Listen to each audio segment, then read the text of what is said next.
유엔 총회 연설을 두고 외신들은 대북 메시지에 주목했습니다.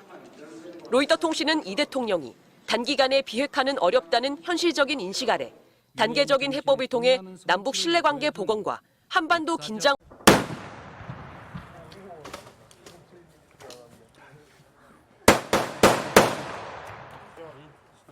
지금 미국 사회가 혼돈에 빠졌습니다. 주한미군 철수라니 동맹의 근간이 흔들리고 있습니다.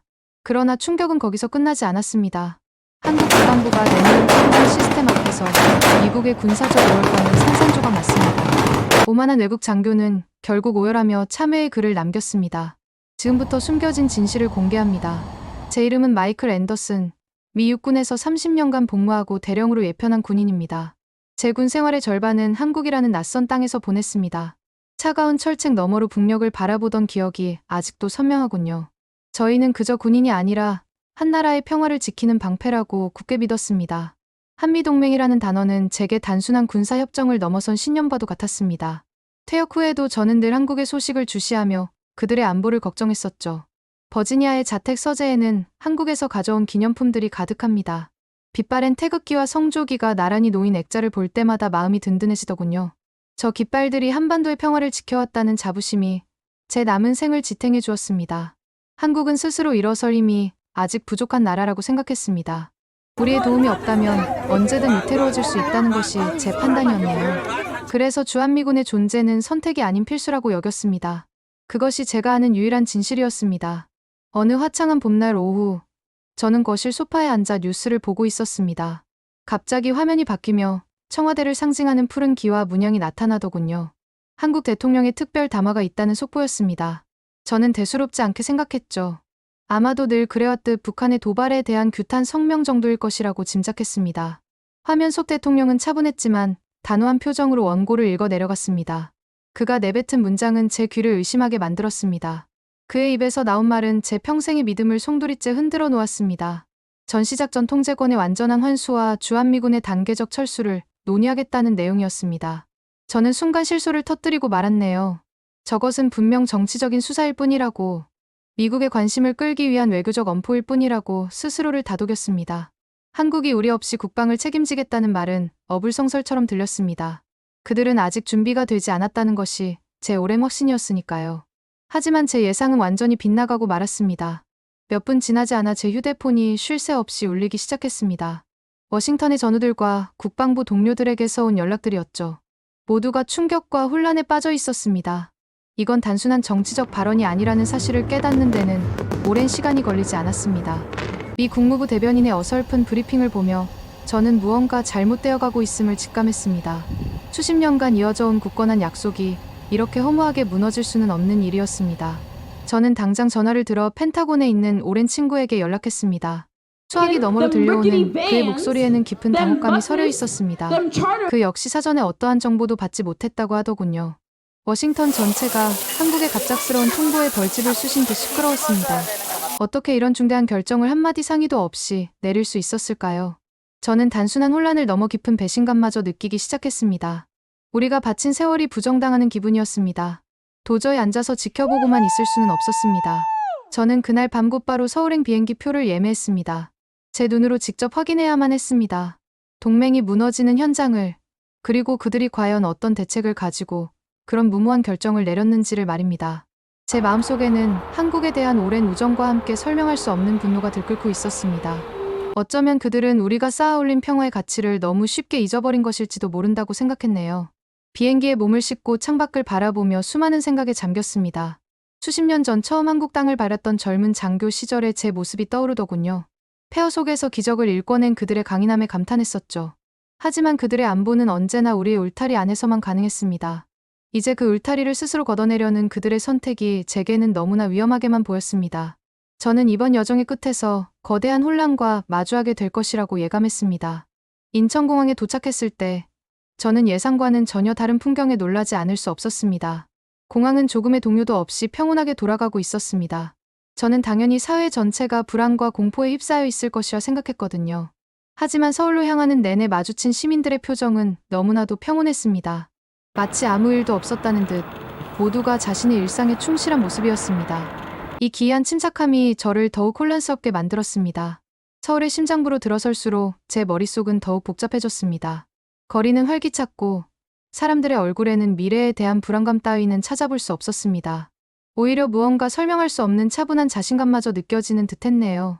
제가 예상했던 혼란이나 반미 시위 같은 것은 어디에도 없었습니다. 이 나라는 지금 거대한 안보의 공백 앞에 서 있는 것이 아니었던가요? 현실과 제 예상 사이의 거대한 괴리가 제 가슴을 무겁게 짓눌렀습니다. 저는 한국군에서 대장으로 예편한 오랜 친구 박 장군에게 연락을 취했습니다. 우리는 다음 날 저녁 조용한 한정식집에서 마주 앉았습니다. 세월의 흔적이 깊게 새겨진 그의 얼굴은 놀라울 정도로 평온해 보였습니다. 저는 쌓아두었던 불만과 우려를 전부 쏟아냈습니다. 어떻게 이런 엄청난 일을 우리와 상의도 없이 진행할 수 있느냐고 따지듯 물었죠. 그는 그저 말없이 제가 따라주는 술잔을 비울 뿐이었습니다. 한참 동안 제 이야기를 듣고 있던 그가 마침내 무거운 입을 열었습니다. 그의 목소리는 낮고 조용했지만 그 안에 담긴 무게는 결코 가볍지 않았습니다. 그는 지난 수십 년간 한국 국방부가 아무도 모르게 준비해온 과정에 대해 이야기하기 시작했습니다. 그것은 단순한 군비 증강의 차원이 아니더군요. 동맹의 그늘 아래서 가장 치밀하고 완벽한 자립을 위한 준비를 해왔다는 것이었습니다. 그 말 한마디 한마디가 제 가슴에 비수처럼 날아와 박혔습니다. 다음 날 저는 박 장군의 주선으로 국방부의 비밀 브리핑에 참석할 수 있었습니다. 외부인에게는 절대 공개되지 않는다는 지하 벙커의 통제실은 마치 공상과학 영화의 한 장면 같았습니다.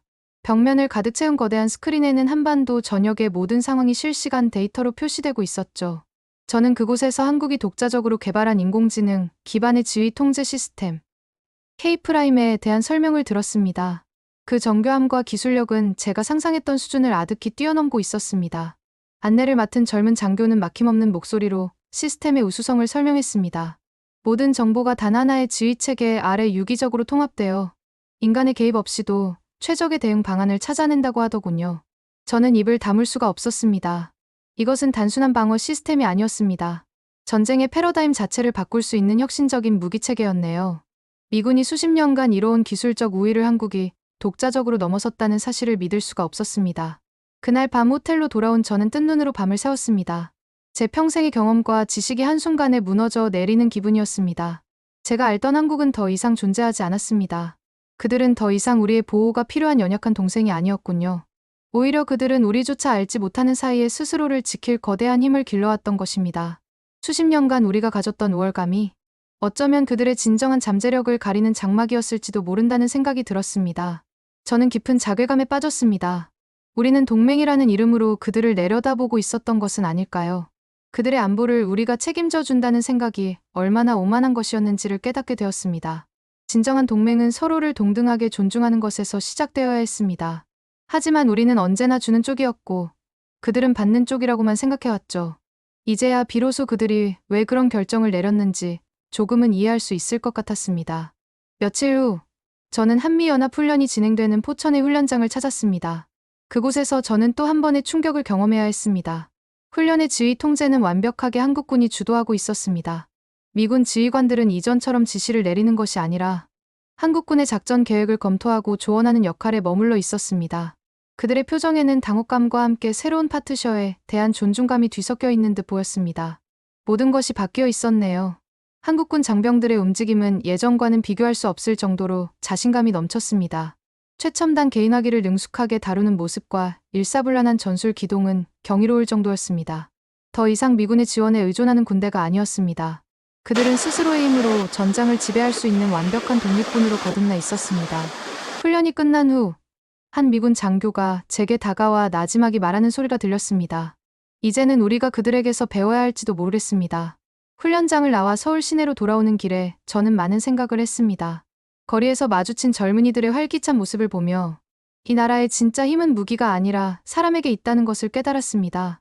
저는 한 카페에 들러 우연히 옆자리에 앉은 대학생과 이야기를 나누게 되었네요. 그는 주한미군의 철수 문제에 대해 놀라울 정도로 차분하고 논리적으로 자신의 생각을 말했습니다.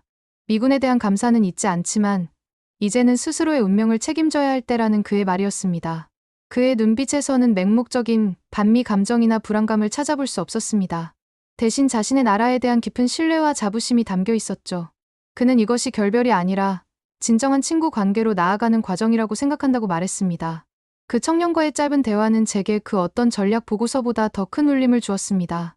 저는 이 나라의 미래가 결코 어둡지 않을 것이라는 확신을 갖게 되었습니다. 그들은 스스로 길을 만들어갈 준비를 마친 상태였습니다. 한국을 떠나기 전날, 저는 한국 국방부 장관의 마지막 기자회견을 TV로 지켜보았습니다. 그는 지난 수십 년간 한반도의 평화를 위해 헌신해준 미군과 미국 국민에게 깊은 감사를 표했습니다. 그의 목소리에는 진심이 담겨 있었죠. 하지만 그는 이어서 더욱 단호한 어조로 말했습니다. 이제 한미동맹은 혈맹을 넘어 서로의 주권을 완벽하게 존중하는 수평적 동반자 관계로 발전해야 한다고 말입니다. 그 장면을 보는 내내 제 가슴이 뜨거워지는 것을 느꼈습니다. 그는 동맹의 해체가 아니라 새로운 시작을 이야기하고 있었습니다. 일방적인 보호 관계가 아닌 동등한 파트너로서 세계 평화에 함께 기여하는 미래를 제시한 것이었죠. 기자회견이 끝나자 저도 모르게 조용히 박수를 치고 있었습니다. 이것은 한 나라의 독립선언이자 동시에 기존 동맹국에 대한 최고의 존중을 보여주는 품격 있는 연설이었습니다. 저는 그들에게 가졌던 모든 오해와 분노를 내려놓을 수 있었습니다. 미국으로 돌아오는 비행기 안에서 저는 노트북을 켜고 글을 쓰기 시작했습니다. 유력 일간지에 기고할 칼럼이었습니다. 저는 처음에 쓰려고 했던 분노와 우려가 가득한 초고를 망설임 없이 삭제했습니다. 그리고 제가 한국에서 보고 느낀 것들을 솔직하게 적어 내려갔습니다. 우리는 한 위대한 국가의 진정한 탄생을 목격하고 있다고, 그리고 이제야 비로소 진정한 의미의 동맹을 맺을 준비가 되었다고 말입니다. 저는 그 글의 마지막 문장을 이렇게 마무리했습니다. 동맹이란 한쪽이 다른 쪽의 그늘 아래 머무는 것이 아니라 각자의 자리에서 스스로 빛을 내며 나란히 서는 것이라고 말입니다. 한국은 더 이상 우리의 그림자를 필요로 하지 않았습니다. 그들은 스스로 태양이 되어 빛나기 시작한 것이었죠. 비행기 창밖으로 보이는 검푸른 하늘을 보며 저는 한미 관계의 새로운 시대가 열렸음을 직감했습니다. 그리고 그 변화의 증인이 될 수 있었다는 사실에 깊은 감사를 느꼈습니다.